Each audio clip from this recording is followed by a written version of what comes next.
एक और बड़ी खबर, यूएस ईरान फेल होने के बाद मिडिल ईस्ट में जारी तनाव के बीच अब एक छोटा लेकिन रणनीतिक रूप से बेहद अहम देश ने बड़ा संदेश दिया है और वो है श्रीलंका। दोस्तों, जब पाकिस्तान मिडिल ईस्ट में मसरूफ है, इंडिया क्या कर रहा है? इंडिया बेसिकली अपनी डिपेंडेंस जनरेट कर रहा है फॉर श्रीलंका। श्रीलंका का सबसे बड़ा शिपयार्ड कोलंबो डॉकयार्ड अब भारत का हो चुका है, क्योंकि सबसे ज्यादा हिस्सेदारी भारत की ही एक डिफेंस कंपनी ने इसमें ले ली है। भारत में सारा सेटअप हुआ दुनिया की नजरों से बचा कर, तक किसी को उसकी खबर ना होने देना। रीजन है कि एक मुल्क जिसका आप देखें कि तकरीबन 646 अरब डॉलर की जिसकी इकोनॉमी है और खासतौर पर रिजर्व्स हैं जिसकी 4.2 ट्रिलियन डॉलर की इकोनॉमी है। एक तारीखी वाकया है जिसका पूरी दुनिया में, ना सिर्फ मीडिया में बल्कि जो डिप्लोमेटिक कम्युनिटी है, जो पॉलिटिक्स के एक्सपर्ट्स हैं, वो इसकी बहुत तारीफ कर रहे हैं, इसको एक्नॉलेज कर रहे हैं। एक बहुत अच्छा और बड़ा काम किया है। लेकिन आप इसको अगर इस तरीके से देखेंगे कि श्रीलंका जो इस वक्त इंतहाई मुश्किल सूरत हाल में था, तो भारत किस तरीके से आगे बढ़ा और उसने कहा कि हम इसको निकालते हैं सिचुएशन से, और उसने ये किया। एक तरफ हम आसमान से गिरे और खजूर में अटक गए, पूरी दुनिया में अपना मजाक उड़वाया। मुज़ाकरात हो रहे थे, ईरान और अमेरिका के लाइमलाइट खुद लेने की कोशिश की और सब कुछ गले पड़ गया है। अच्छे भले अपनाए हरमत से जहाज पाकिस्तान का झंडा लगा के फराटे भरते हुए गुजर रहे थे, वो भी बर्बाद हो गया। कि पाकिस्तान के साथ इस मीर जाफर ने क्या कर दिया है और पाकिस्तान को किस तरह टके टोकरी कर दिया गया। भारत के मिनिस्ट्री ऑफ डिफेंस का शेयर 51% हो गया है। भारत ने श्रीलंका के साथ सबसे बड़ी डिफेंस डील की है, 26.8 मिलियन डॉलर की। श्रीलंका में चीन के हमन टोटा के जवाब में भारत का ये कोलंबो डॉकयार्ड है। मझगांव डॉकयार्ड लिमिटेड के चीफ कैप्टन जगमोहन इसके नॉन एग्जीक्यूटिव चेयरमैन होंगे। हिंद महासागर में अब भारत का दबदबा और बढ़ने जा रहा है। अमेरिका लंबे समय से कोलंबो डॉकयार्ड लेने की कोशिश कर रहा था, लेकिन भारत ने इस पर अपना एक तरीके से कब्जा जमा लिया है। और इसकी लोकेशन कुछ इस तरह की है कि पूरा इंडियन ओशन पर हम निगरानी रख सकते हैं। अब होगा क्या कि हमारे पास कहां कहां है इस तरह के डिफेंस डॉकयार्ड, आप समझिए। एक तो वेस्ट में है हमारे पास, जिसको हम गोवा कहते हैं। एक अपने पास विजाज में है, विशाखापत्तनम में है। अच्छा। और एक अब नीचे आ गया श्रीलंका के पास, वहां पे उसका लोकेशन देखिएगा एग्जैक्ट। अब भारत का दबदबा इंडियन ओशन में। सुमेरा, ये पूरे प्रोसेस को खराब करने की कोशिश की जा रही है कि यहां से हम ये समझें कि जिस तरह के पोस्ट आ रहे हैं, तो इससे इट मींस कि ये जो प्रोसेस है, लेकिन यानी प्रोसेस कंटिन्यू हो रहा है। तो आप यहां से अंदाजा लगाएं कि इंडियंस आर प्लेइंग स्मार्ट इस गेम के अंदर।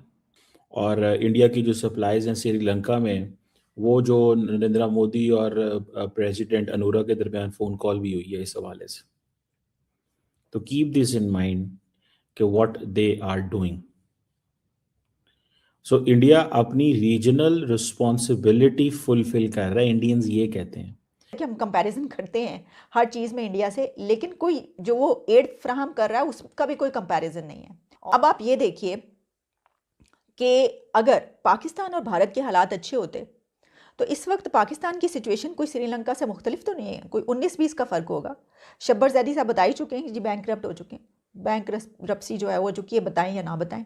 साजिद तारर साहब मौजूद है जो कि मुस्लिमिटी को यूएसए में जिस तरीके से रिप्रेजेंट करते हैं, I think he is the best. Sir, welcome to the show. और मैं आपसे यही जानना चाहूँगी कि अभी अमेरिका के अंदर कितनी तशवीश है, क्योंकि जेडी वेंस तो जब यहाँ पर आ रहे थे उनकी बॉडी लैंग्वेज को देख के लग रहा था कि वो पीसफुल टॉक के लिए आ रहे हैं और कोई ना कोई डील लेकर जाएंगे, लेकिन जाते हुए ये कह गए कि नहीं, हमारी जो टर्म्स एंड कंडीशन है उसको ईरान ने मीट नहीं किया। तो वहाँ पर कितनी तशवीश है अमेरिका में, और जो अवाम है उसमें भी और मीडिया में भी? देख फिजा, सबसे पहले तो अर्ज ये करना चाहूंगा कि मैं 2-3 सिनेरियो आपके देखने वालों के सामने रखना चाहूंगा कि क्या हुआ है, क्या होना चाहिए था और ऑन ग्राउंड रियलिटी क्या है। मैं इसको ये देख रहा हूं, मैं इसको जो चीज़ स्टडी कर रहा हूँ और देख रहा हूँ और मैं सारा समझ रहा हूँ, मुझे ये लगता है कि इंडियंस जो हैं वो दे बिलीव कि हमें किसी न किसी तरीके से इस चीज़ को मेक श्योर करना है। और वो क्या मेक श्योर करना है कि हम कैसे, किधर, क्या जो है वो चीज़ जो है वो कर सकते हैं। अब फॉर एग्जांपल जितनी भी वो जिसे कहते हैं ना जो डिपेंडेंस है, अच्छा इंडिया को ये है कि वो कोई सप्लायर नहीं है क्रूड का या इन चीज़ों का, लेकिन इन मुल्कों को ये है कि इंडिया ने अपनी डिपेंडेंस इनसे जनरेट करवाई है। बांग्लादेश की जो एनर्जी वल्नरेबिलिटी है वो हाई है, क्योंकि उनको LNG वगैरह इंपोर्ट करनी पड़ती है। सो देखिए क्वेश्चन ये होता है समटाइम्स आप हालात ऐसे पैदा करते हैं, ठीक है जी, कि आप अगले बंदे को अपने ऊपर डिपेंडेंट करते हैं, और फिर डिपेंडेंट करके क्या करते हैं, डिपेंडेंट करके आप उनसे फिर जारी बात है फायदा लेते हैं। सो इंडिया जो है वो उसने ये किया है, वो अभी they were scrambling for fuel and gas and LNG this that Middle East crisis, ठीक है जी। अब इंडिया को बांग्लादेश फोन कर रहा है कि भाईजान हमारी ये रिक्वेस्ट हमारी सुने, और अब जरा इस तरह की सिचुएशन में चीज़ें महंगी मिलती हैं, यू गॉट इट, महंगी मिलती हैं, लोग कहते हैं अच्छा चलो कर लेते हैं, देख लेते हैं, हो जाएगा, देखते हैं क्या करते हैं। तो ये तेल शेल ये वो सारी चीज़ें जो है ना, they are into this game, वो इस गेम के अंदर ज़रूर है।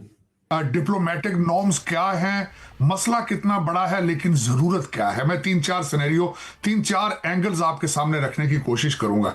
15.5 शराइत में से मेरे ख्याल में 14.5 शराइत के ऊपर एग्रीमेंट हो चुका था, और सबसे बड़ा मोजा यह था कि दोनों पार्टियां ईरान और अमेरिका जंगों के बावजूद, डिसएग्रीमेंट्स के बावजूद, माजी के एक तल्ख माजी के बावजूद दोनों एक टेबल पर ना सिर्फ इकट्ठे थे, सारा दिन चाय पीते थे और बल्कि लंच डिनर इकट्ठे फूड खाते रहे।